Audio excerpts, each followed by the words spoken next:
it's hard for me to put myself or try to even put myself in the shoes of somebody living in Gaza, but I feel like I would be, of course, full of despair, but also wondering why there hasn't been another Intifada in the West Bank.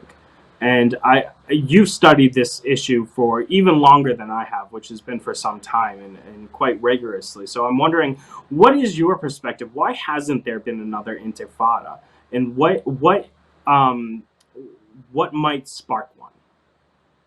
I think there hasn't been another intifada because the Palestinian security forces in the West Bank, which are under the Palestinian Authority, under Fatah, basically, they collaborate with the Israelis, and so they go after their own people, their own citizens, and they have detained and arrested thousands who have been. Yeah. Now, recently, Abbas was in Russia, and a few days later, after his meeting with Vladimir Putin, he said that he was planning on going to Gaza and then going to Jerusalem afterwards. I saw one report that said that Israel had said, well, okay, we're just going to stop him. But he said, even if it means that I die. Now, do you think this is just talk, or do you think there has been a change in the thinking of the Fatah leadership? And he's now realizing, okay, it's time to take some bold action. It's time to try to establish some independence, or is this a lost cause? Is Fatah a lost cause? I mean, my personal opinion is that Fatah is a lost cause, and that Mahmoud Abbas has been a lapdog of the Israelis and the West for so long. He's lost the support of most of the Palestinian people. I mean, unless you are a committed Fatah supporter or get some sort of benefit from that, most people do have no confidence in him or in his leadership. And of course, there haven't been elections since over a decade, really for the Palestinian people. So, with that with that understood, I think that this is rhetoric, nice rhetoric. I mean, I would love to see Abbas push that envelope and actually take it to that level, but I don't see that happening at this point. What I do see happening is with this recent incursion, like you just mentioned, this massive military operation that just took place in the West Bank, centered on Jenin, which has become a hub of new militant and resistance activity. I do think that we will see more young people join the resistance. They have already seen that happening. There was just a report, as I just before this conversation I was listening to on my way here, that mentioned by a Palestinian journalist that a lot of young people in the West Bank are joining the resistance because they see no hope and no future. Because if Fatah keeps promising a state and no state has come, well, then the only thing left is armed struggle. If you are blocked at every other point, if your life is filled with raids and checkpoints and waiting for 5 hours to get to work, you can't live like that forever. And so I think that we haven't seen an intifada because of the repression by even the Palestinian leadership in the West Bank, but that is changing now. We could be on the cusp of a new intifada. The longer this genocide goes on without a permanent, lasting ceasefire and humanitarian aid and a full withdrawal by Israeli forces, I believe each day builds the statistical possibility of not only an intifada, but something that we haven't seen before. It's something to the level of one of the great wars in the history of this region. And I think that people, quite frankly, are at their ends. They're at their they don't know what else to do except to resist in any way that they can, whether that's through armed struggle, through boycotts, through strikes, whatever it might be. I think that we're going to see a lot of that so long as this genocide continues and there is no solution in sight. It seems like that dynamic of Abbas sort of being a collaborator sort of expands to other countries in the region as well. And I the people, the Muslim world, as it were, is very sympathetic towards the Palestinian plight. And it seems like a lot of them are not happy with how their governments are handling it. Egypt, Saudi Arabia, for example, Jordan, another one. And it seems like the collaboration that those countries have with the United States, Egypt absolutely needs United States money.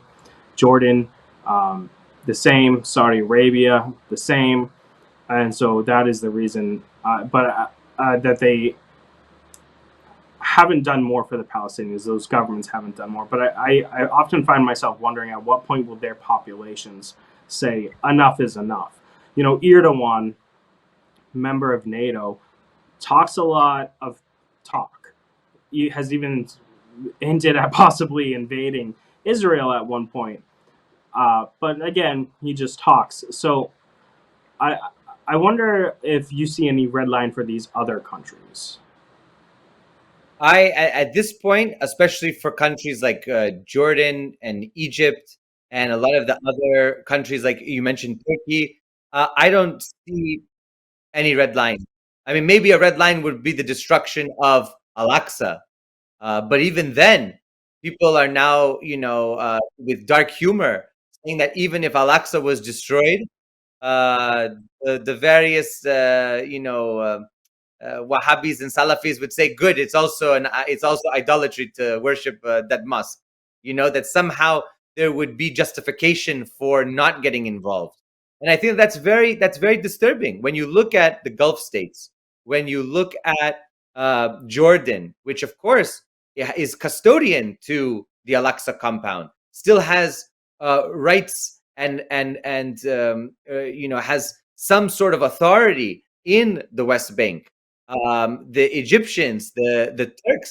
I think it's very very sad to see that they have not done much to prevent this genocide. They have not done much to really put pressure. If Erdogan or the rest of them wanted to put on pressure, they would expel their ambassadors, the Israeli ambassadors. They would close down all diplomatic relations. They would evict their embassy staff and consular staff, and they would cut off all aid, economic, businesses, any sort of trade. Everything would be cut off. A full blockade on Israel. But they haven't done that, which of course only shows me and many others, I believe, that Palestinian lives and Palestinian blood is cheap compared to the economic benefits and the other benefits that these countries get from maintaining their relations with Israel. And that's a tragedy. It's beyond a tragedy now in the midst of this genocide. But these populations under these governments, I believe, are boiling. And I believe that the sentiment in the region is really nearing a tipping point. And that if you look at what's going on, they won't tolerate this much longer, given the fact that we have tens of thousands dead, hundreds of thousands at risk. We have polio that's reemerged in the Gaza Strip after decades. I mean, this is horrific. We are dealing with an apocalyptic scenario in Gaza.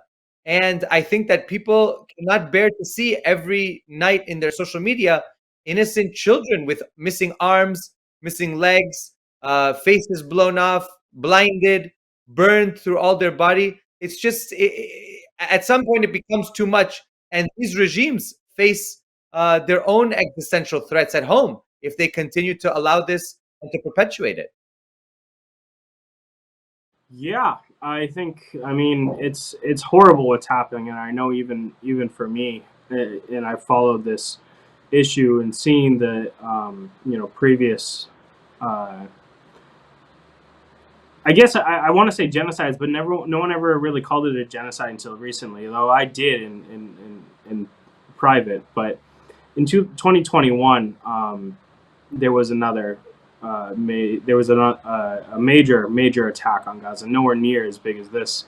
And I remember seeing all these kids that something like 68 kids had been killed in maybe a month and a half, and now it's far worse. And I mean it's anyone with a conscience seeing these children every day, they have to stand up for what is right. And so I hope that anyone watching this understands that this isn't about giving making Jews safe. Jews are safer without Israel. This is about making Palestinians safe. we have to, we have to put pressure on our governments wherever we can. So I hope to see that happen, and I hope that perhaps we see a situation where, as you said, it's a scenario it's not like we've seen before, sort of possibly even a mixture of not only an intifada, but a new Arab Spring, where the populations rise up not just in Palestine but throughout the region and demand change. And I truly believe that as important as it is to see these student protests, and as important as it is to put pressure on our governments and speak out and share the news, I don't believe that change in Palestine, real change in Palestine, is going to come from the West. I believe it's going to come from the region, the people in the region, and from Palestinians themselves. Of course, that's a lot easier to happen if you don't have the United States funding them to the tune of billions of dollars, and drawing no red lines whatsoever. But I don't see like a regional war breaking out unless, I mean, it's possible if multiple Arab countries get overthrown, there could be a major war waged against Israel. But between like Iran and Israel, I don't see a major war happening because it hasn't already happened. And there's been multiple opportunities for that escalation ladder to be to lose control of that escalation ladder, and it seems like cooler heads have prevailed. Although I'm sure Iran will eventually respond in an appropriate and calculated way and proportionate way. And so I don't see the threat of nuclear war there, unless Al-Aqsa is destroyed. That could possibly be a trigger for a nuclear conflict. And of course, Israel has the Samsung option, which I think is mostly just bluffing. I've shared how I depend on Field of Greens for my own health, right? So if you've waited to try it, now is the time, because Brickhouse Nutrition is having an end of summer site-wide sale. And with my code RUMBLE, you'll save big on everything, including my Field of Greens, which I love. Field of Greens is my healthiest habit. It's whole, organic fruits and vegetables. This is exactly what your body needs for proper nutrition. Each organic superfruit and vegetable in Field of Greens was selected by doctors to support vital organs like heart, liver, kidneys, metabolism, and immune system. And only Field of Greens is backed by a better health promise. So at your next checkup, what this means is your doctor will notice your improved health or your money back.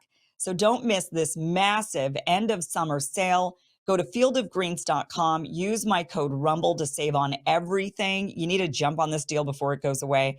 Go to fieldofgreens.com, code RUMBLE, fieldofgreens.com. Hey guys, this was just a clip of a longer show. Catch the full show by going to KimIversonShow.com. It is free. It airs Monday through Friday, 5 p.m. Pacific, 8 p.m. Eastern.